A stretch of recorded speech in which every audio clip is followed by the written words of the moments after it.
Thank you, Mr. Chairman.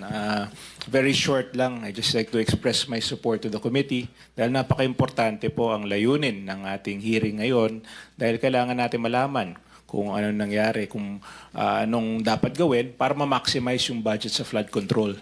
Ang Pilipinas po ay napaka-prone sa baha. In fact, just this month, nung nakaraang buwan, nagkaroon tayo ng bagyo at halos 3 milyong pamilya ang apektado.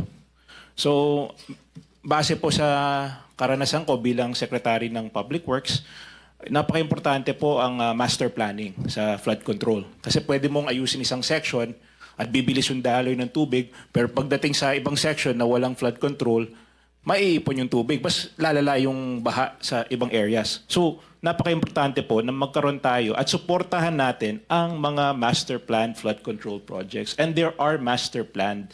I am aware, may mga master plan talaga sa DPWH. Some of them are foreign-funded master plan. Some of them are each floodwater basin na may master plan.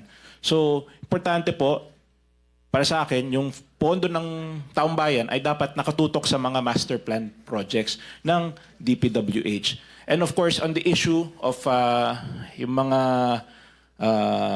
substandard, of course, we have to push for more accountability sa mga projects. Dapat dagdagan pa yung mga measures natin para hindi na maulit yung mga substandard projects na nung nagkaroon ng inspection si President Marcos na may nakita siya mga substandard, ay yun ang kailangan natin solusyonan sa lalong madaling panahon.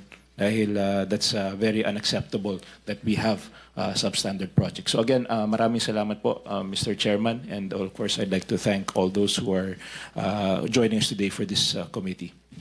Thank you, Senator.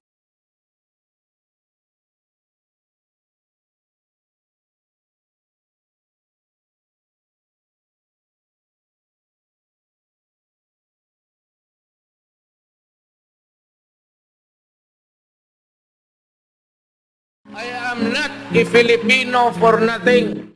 I did what I had to do. And whether you believe it or not, I did it for my country.